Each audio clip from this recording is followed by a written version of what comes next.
Hello, good morning. Welcome to our channel DVK Physics classes. So today we are going to see another concept that is variation of density of a substance with thermal expansion.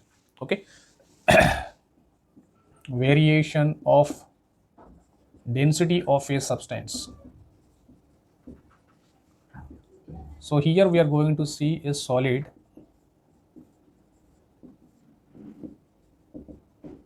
with temperature. That means what? If you heat a solid body, what happens to its density? So before going to see the variation of density, first let us see what is the density. Density means here it is a mass density. Okay, so suppose if you take a three-dimensional object, a cubic shape object, a cube shaped object, if you take, so let its volume is V1 at a T1 degree centigrade, and we know when it is heated it expands.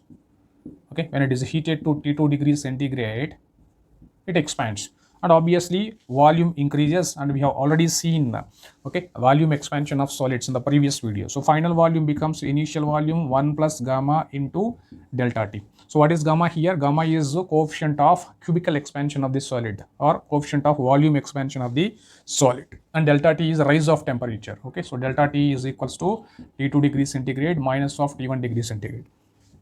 Of course, if you decrease the temperature, then volume decreases, then density increases. So first let us see the heating case. Okay, so now so this is the case. So whenever we heat a solid, it expands, therefore its volume increase if it is a three-dimensional object.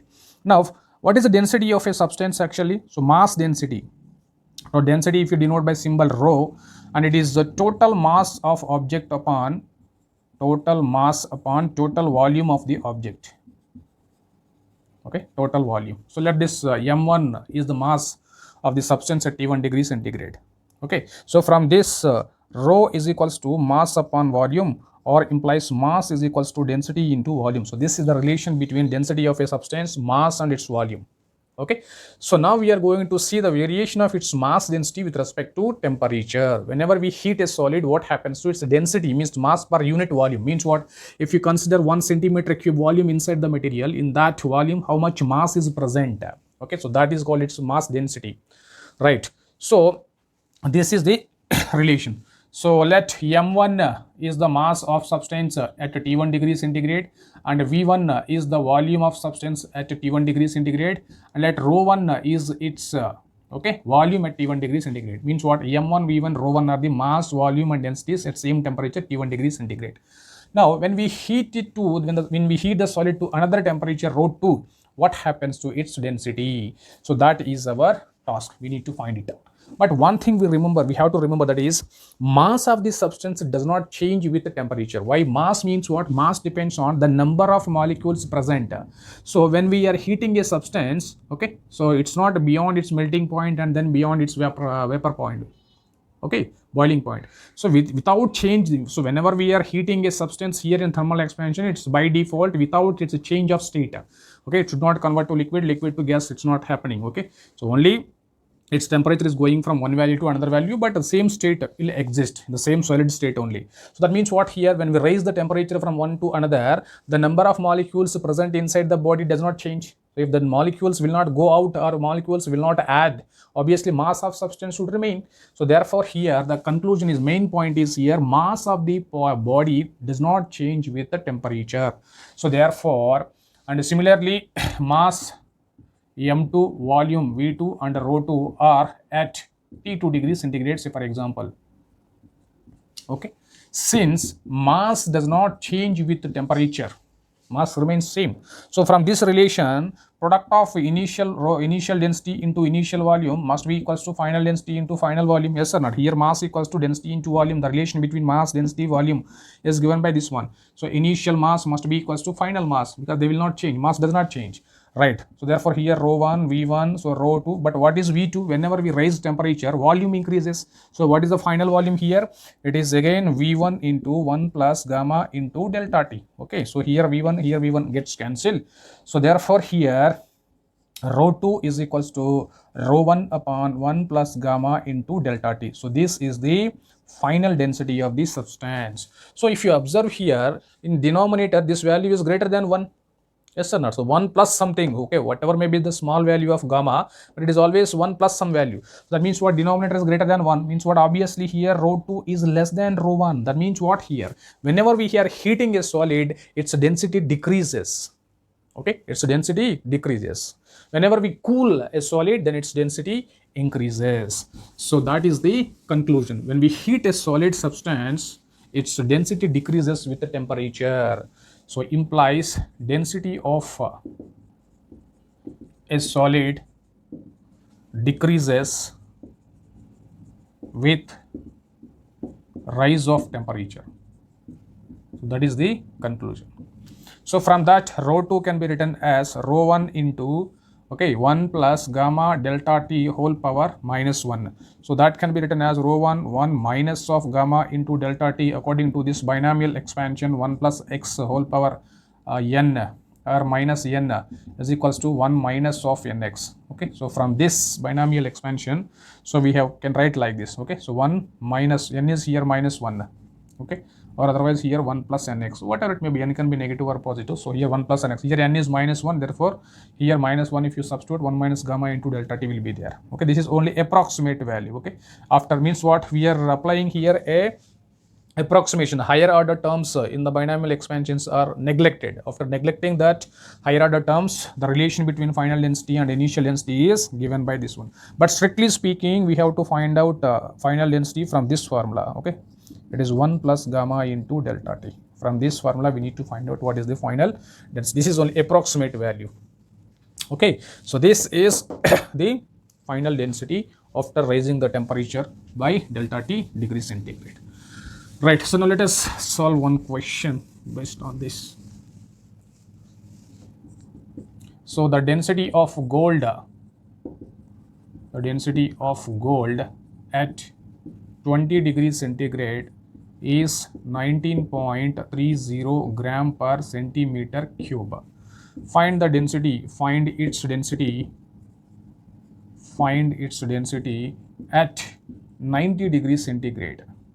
Okay, given alpha of gold equals to 14.2 into 10 power minus 6 per degree centigrade. Okay, right, so how to find out? So final density is equals to, or from this formula, rho 1 is equals to rho 2 into 1 plus gamma into delta T.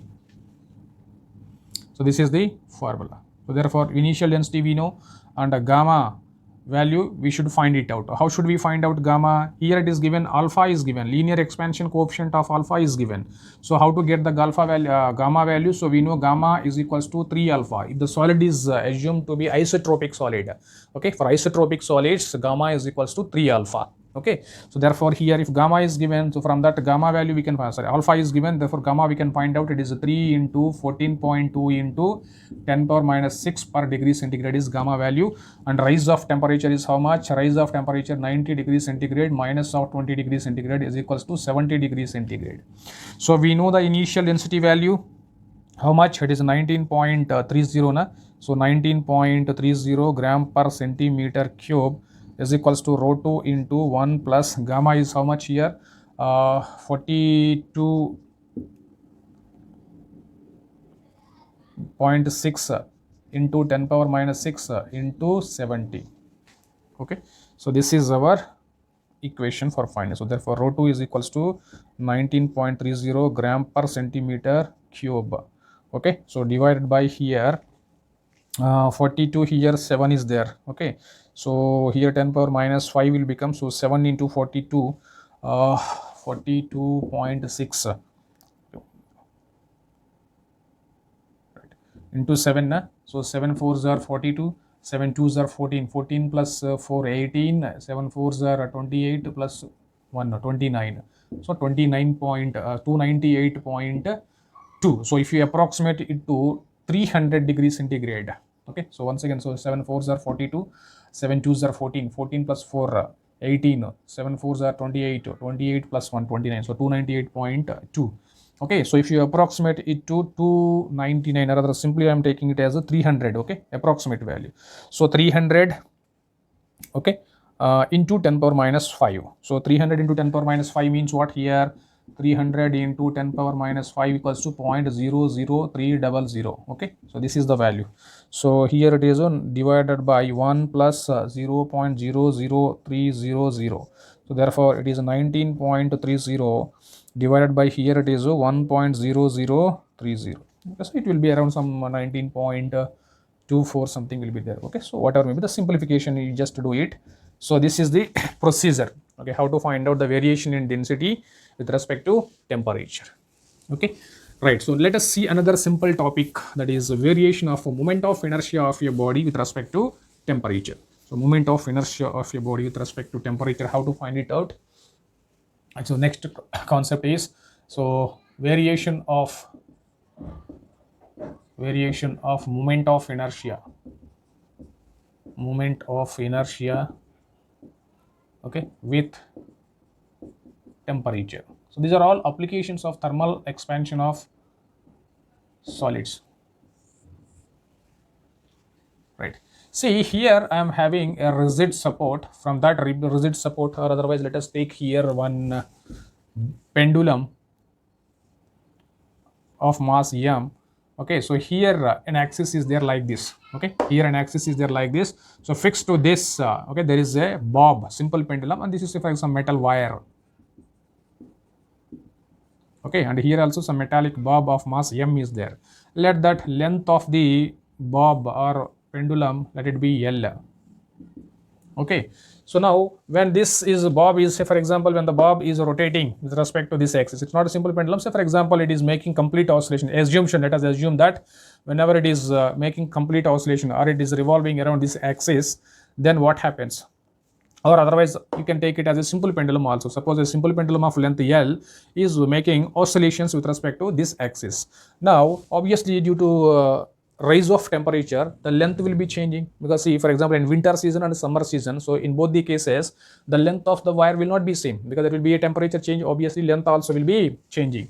So let the L1 is the length of that pendulum at T1 degree centigrade. So obviously when there is a temperature change to T2 degree centigrade, say for example T2 is greater than T1 degree centigrade, means what, it's a heating kind of thing. Okay, then what is the final length here? Final length is equals to here L1 into 1 plus alpha into delta T. So it's already we have done according to thermal expansion, linear expansion of solids.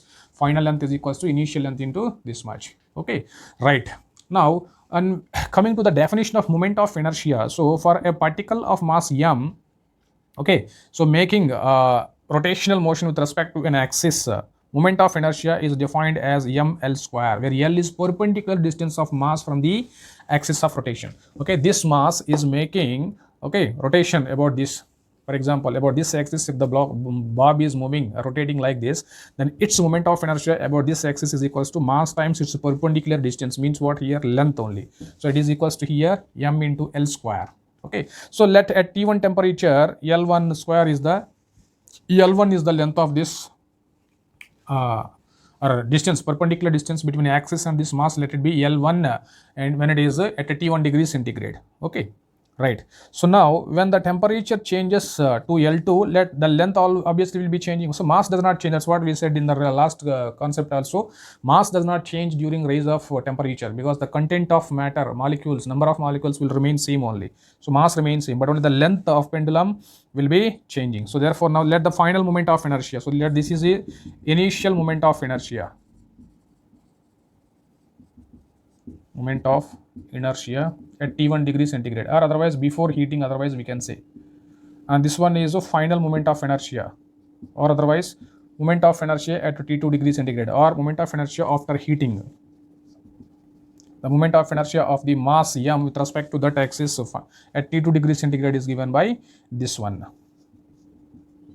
Okay, now what is the relation between this moment of inertia? Will it increase or decrease with rise of temperature? That we need to find it out. So let us start from this. So I2 is equals to here m into L2 square. But when temperature rises, length becomes this one. So L2 equals to L1 into 1 plus alpha into delta T. Okay, so therefore here final moment of inertia is equals to m into L1 1 plus alpha into delta T whole square. Okay, so now if you apply square for separately L1, so m L1 square 1 plus alpha into delta T square. So but ml1 square is what? Is it initial moment of inertia? So therefore it is I1 into 1 plus, so alpha delta t square. Okay, but again if you apply that binomial expansion, okay, so 1 plus x whole power n equals to 1 plus nx by neglecting the higher order terms. So here n is 2, therefore here we can write it as I1 1 plus 2 alpha into delta t. Okay, because n is here 2, therefore 2 alpha into delta t. Okay, so that is the final moment of inertia of the mass with respect to that axis of rotation, right? So now therefore what can we find it out here? I2 is equals to I1 plus again I1 to alpha delta t. So therefore here it is I2 minus of I1. Okay, so is equals to here it is I1 to alpha delta t. So this is a change in moment of inertia. So change in moment of inertia, is it positive or negative? You just tell me here. Well, as length increases, moment of inertia also increases. That means what here? I2 is greater than I1. So after heating, moment of inertia increases. So if you heat, moment of inertia increases. If you cool, moment of inertia decreases. So change in moment of inertia. Okay, and that can be simply written as delta I is equals to I2 minus of I1 is equals to I1 to alpha delta t. Now the fractional change here in moment of inertia, or the relative change in moment of inertia, delta I by I is equals to 2 alpha into delta t. So this is a fractional or relative change in moment of inertia, fractional change. Okay, this simply moment of inertia I am writing MOI, moment of inertia. So now percentage change in moment of inertia, how to write? So delta I1 by I1 into 100 is equals to percentage change in moment of inertia. So therefore finally what can we conclude? So delta I by I1 means initial into 100 is equals to here 2 alpha delta t into 100. Okay, so this is also called the percentage change in moment of inertia. If it is heating, it is percentage increase in moment of inertia. If it is cooling, it is percentage decrease in moment of inertia. Okay, so this is how we can find out the variation of density as well as variation of moment of inertia of a body with respect to variation in temperature. Okay, so thank you very much, keep learning.